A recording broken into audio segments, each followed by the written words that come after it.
Magandang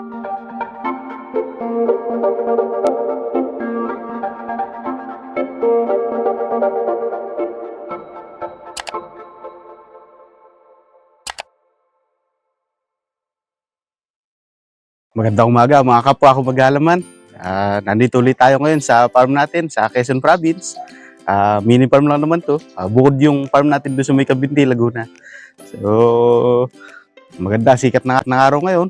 Kaya maganda rin yung oras ng ating pagdidilig. So, yung mga halaman natin, papakita ko ulit sa inyo kung anong mga update. At magdidilig din tayo. So, samahan nyo ako. So, mga ka-farmer, ito yung ating tanim na mga repolyo tsaka Brussels sprouts. Medyo pinasok na naman ng insekto. Mahirap talaga dito sa amin. Hindi ko malaman kung ano gagawin ko. Ayoko naman sanang gamitan ng pesticide kasi gusto ko talagang maging organic yung ating mga tanim. So yan, ito yung butas-butas na ang dahon. Sayang, malalaki na sana. Sira-sira. So mukhang hindi talaga uubra dito yung mga repolyo, mga pechay bagyo. So baka palitan ko na lang muna ulit ng mustasa kasi nung nakaraang nagtanim ako ng mustasa, nakasurvive naman. Kumbaga kakaunti yung mga nakain ng insekto tsaka nakapagbenta pa tayo. So ito naman yung mga tanim natin doon sa ating greenhouse. Ayan, yung ating mga lettuce. Through hydroponic system, pipe ang ginamit ko pero Kratky siya. Kratky method siya, hindi siya NFT. Ayan, medyo malalaki na rin. Siguro mga tansya ko, mga 2 weeks. Pwede nang i-harvest ito. Kasi tutusin, malalaki na siya. Malalaki na talaga siya. Pero may lalaki pa ito. Ilang beses ko nang nakita ng kumbaga yung size niya, halos madodoble pa yan. So yun. Ngayong umaga magpupudla din tayo ng mga lettuce. Kasi ito, malapit nang i-harvest ito. Kumbaga, ang pudla kasi ay kumbaga kailangan hindi maputol yung ating cycle. So yun mga ka-farmer, yan, yung mga lettuce natin doon sa likod. Kumbaga, itong mga lettuce na ito, in 2 weeks time, ay pwede nating i-harvest. Kaya yung ating mga pudlang lettuce ay 2 weeks time din ang kanyang kumbaga lead time bago siya i-transplant. So panaktuhan sila. Kumbaga pagkatapos nating ma-harvest itong nandito ay saktong meron na tayong ipapalit. So ngayon talaga yung perfect time para makapagpunla tayo ng lettuce ulit. So ngayon mga ka-farmer, magdidilig muna tayo para ma-presko na yung ating mga halaman. Papakita ko rin sa inyo yung nando sa mini greenhouse natin, medyo malalaki na sila. So yung mga ka-farmer, ito yung nandun sa mini greenhouse natin. Yan, ayusin lang natin ito mamaya kasi medyo natutumba sila, tumahaba na. Yan, medyo malalaki na sila dito. Sana makasurvive kasi may taklob naman sila. Kaya meron na rin namatay. Nandun sa dulo. Nakasurvive na naman itong iba, medyo malalaki na. Kaya kumbaga, tuloy-tuloy lang natin yung pag-aalaga sa kanila. Idilagyan natin ito ngayon para mapreskuhan na sila.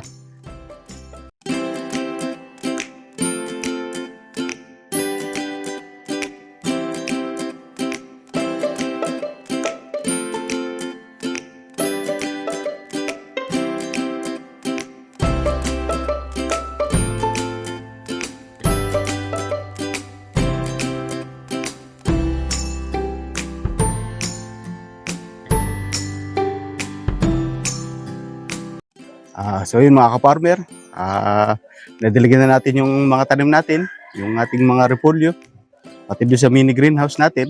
Ngayon, asikasuhin natin naman ay yung ginawa naming maliit na taniman ng aking pamangkin. So sa kasamang palad, yung mga butong sinabog natin doon sa lupa, kasi direct seeding ang ginawa natin, ay kinain ng langgam. Kaya walang nabuhay kahit isa doon sa kanila. So ngayon, ipe-prepare lang natin muna ulit yung lupa para mamaya sasabugan ulit natin ng buto. Susubukan ulit natin. So samahan nyo kami.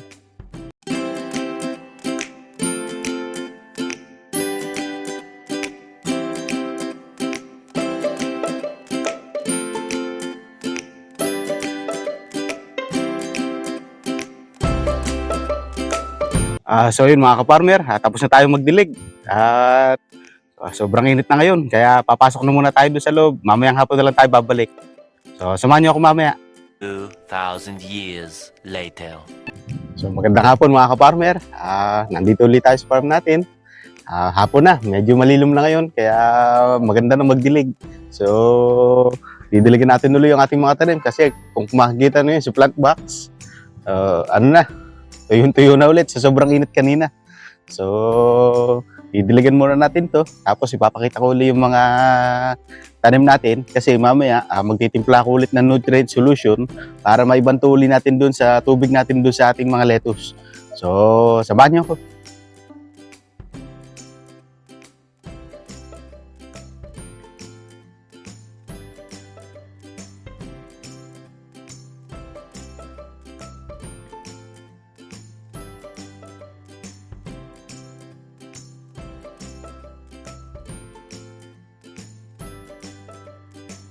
So yun mga ka-farmer, nadiligan na natin itong ating mga tanim dito sa ating mini greenhouse, yung ating mga repolyo dyan.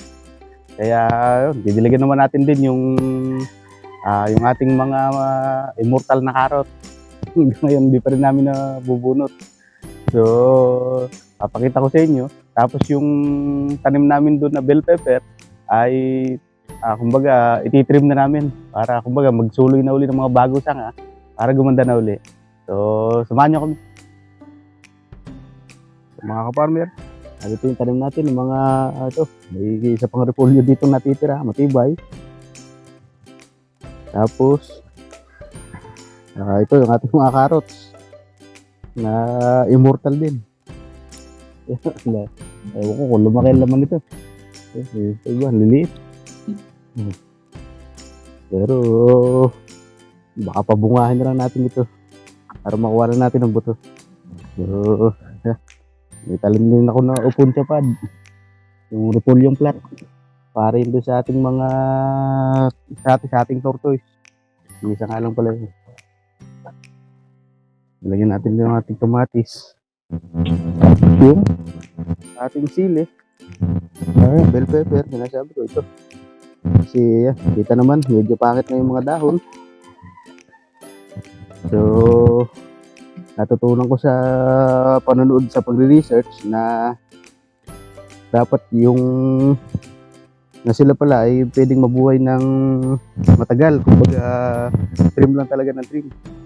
Kumbaga puputulin uli yung ikakat uli yung pinakabaki niya, halos ito pinakababa. Halos ito na kulay para sumuli uli ng mga baki. So, puputulin natin yan para panibagong tuloy ulit yung mangyari. So, ito mga ka-farmer, yung ating sili, dapat talaga gunting yung pangputol pero wala tayong gunting. So, itong mga dahon na ito, talagang kita natin na medyo maliliit na. Yun yung sinyalis na talagang itong ating sili ay hindi na productive. Kaya kailangan natin i-trim siya para magsumuloy ulit ng panibago. So, puputulin muna natin dito sa pinakailalim ulit para kumbaga magkaroon na ulit ng mga bagong sanga.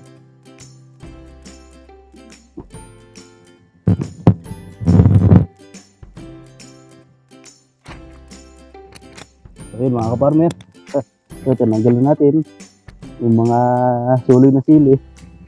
Ito namang mga tanim natin na ito, sisibulol dito ng bago. Kumbaga itong mga tinrim natin, pakita ko sa inyo yan. Yung mga siling ito, sisibol naman ulit sila ng bago. Kaya kumbaga huwag tayong manghinayang sa pagtitrim ng ganito.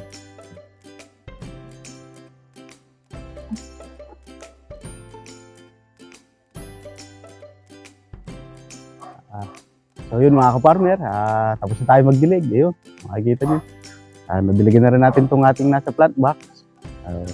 Kaya medyo hapon na rin ngayon. Kaya ayusin ko lang yung may nakuha kasi ako ng mga puno ng bayabas dun sa pinagtatrabuhan ko. Ginet-get ko na kanina at gagawin kong bonsai. Kumbaga paugatin ko muna para bago ko ilipat sa paso, kumbaga buhay na siya. So, mamaya papakita ko rin siguro sa inyo yung ginawa kong yun at naghahanap din kasi ako ng pagpepestuhan kung saan ko sila pwedeng paugatin. So, ayun, natapos din tayo ng pagdidilig. Mamaya-maya magtitimpla ako nung nutrient solution ng aking lettuce para dun sa greenhouse para habang maliwanag ay mailagay pa rin natin. So, hindi ko na rin ipapakita yun sa video kasi paulit-ulit lang naman yung process noon. Kaya, kumbaga, kung gusto niyo makita yun, meron naman ako doon sa mga una-unang video. So, pwede naman panoorin doon. Kaya, ngayon kasi pag isasama natin, medyo hahaba yung ating video. So, yun lamang muna sa ngayong araw mga kaparmer. Wala yung aking pamangkin din ngayon. At sobrang init kasi kanina kaya hindi na nakasama. So, yun lamang muna. Maraming salamat sa inyong panonood. Naway pagpalain tayong lahat.